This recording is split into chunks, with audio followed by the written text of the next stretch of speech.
ಕೊಟ್ಟಿಲ್ಲ, ನಮಗೆ ಕುಡಿಯೋ ನೀರನ್ನು ಕೊಟ್ಟಿಲ್ಲ. ಸೋಲಾರ್ ಕರೆಂಟ್ ಕೊಟ್ಟಿದ್ದಾರೆ, ಕರೆಂಟ್ ಇಲ್ಲೇ ಹತ್ರದಲ್ಲಿದೆ ಲೈನು, ಆದರೂ ಕೂಡ ಕರೆಂಟ್ ಕೊಟ್ಟಿಲ್ಲ.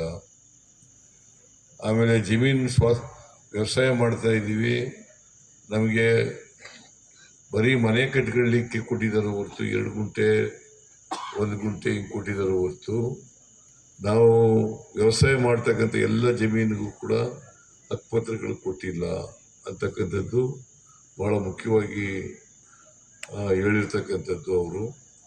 ಆಮೇಲೆ ಇಲ್ಲಿ ಆದಿವಾಸಿಗಳ ಸಂಘದ ಅಧ್ಯಕ್ಷರುಗಳು ಬಹಳ ಪ್ರಬಲವಾಗಿ ವಾದ ಮಾಡಿರ್ತಕ್ಕಂಥದ್ದು ಒಳ ಮೀಸಲಾತಿ ಬೇಕು ಅಂತ. ಆಮೇಲೆ ಅಭಿವೃದ್ಧಿ ನಿಗಮ ಮಾಡಬೇಕು, ಮತ್ತೆ ಒಳ ಮೀಸಲಾತಿಯನ್ನು ಕೊಡಬೇಕು ಅಂತೇಳಿ ಒಂದು ಅಭಿವೃದ್ಧಿ ನಿಗಮ ಇದೆ, ಅಲೆಮಾರಿಗಳ ಅಭಿವೃದ್ಧಿ ನಿಗಮ ಅಂತ. ನನಗೆ ಗೊತ್ತಿರೋ ಮಟ್ಟಿಗೆ ಆದಿವಾಸಿಗಳು ಕೂಡ ಅಲ್ಲೇ ಇರಬೇಕು ಅಂತ ಅನ್ಕೊಂಡಿದ್ದೀನಿ ನಾನು. ಇಲ್ಲ,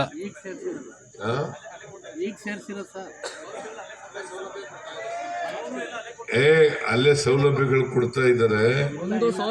ಈಗ ನೀವು ಪ್ರತ್ಯೇಕವಾದಂತ ಅಭಿವೃದ್ಧಿ ನಿಗಮ ಬೇಕು ಅಂತ ಹೇಳ್ತಾ ಇದ್ರು. ಆದಿವಾಸಿಗಳು ಬೇರೆ, ಅಲೆಮಾರಿಗಳು ಬೇರೆ.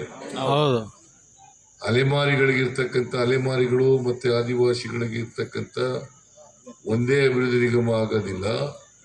ಅದರಿಂದ ಆದಿವಾಸಿಗಳಿಗೆ ಅಭಿವೃದ್ಧಿ ನಿಗಮ ಬೇರೆ, ಅಲೆಮಾರಿಗಳಿಗೆ ಅಭಿವೃದ್ಧಿ ನಿಗಮ ಬೇರೆ ಅಂತಕ್ಕಂಥದ್ದು.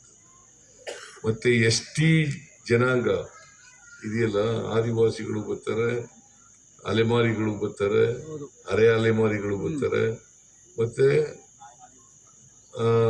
ಬೇಡ ವಾಲ್ಮೀಕಿ ಈ ಜನರು ಕೂಡ ಬರ್ತಾರೆ. ಸೊ ಅದಕ್ಕೆ ನೀವೀಗ ವಾಲ್ಮೀಕಿ ಅಭಿವೃದ್ಧಿ ನಿಗಮ ಇದೆ,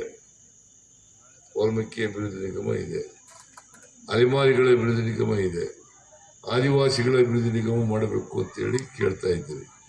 ಇನ್ನೊಂದು ಬಹಳ ಮುಖ್ಯವಾಗಿ ಹೇಳಿದ್ದದು ಅಂತಂದರೆ, ನಾನು ಈ ಸರಿ ಬಜೆಟ್ನಲ್ಲೂ ಕೂಡ ಘೋಷಣೆ ಮಾಡಿದ್ದೀನಿ, ಅಲೆಮಾರಿ ಅರೆ ಅಲೆಮಾರಿಗಳ ಆಯೋಗ ರಚನೆ ಮಾಡಬೇಕು ಅಂತೇಳಿ ಕೇಳಿದ್ರು.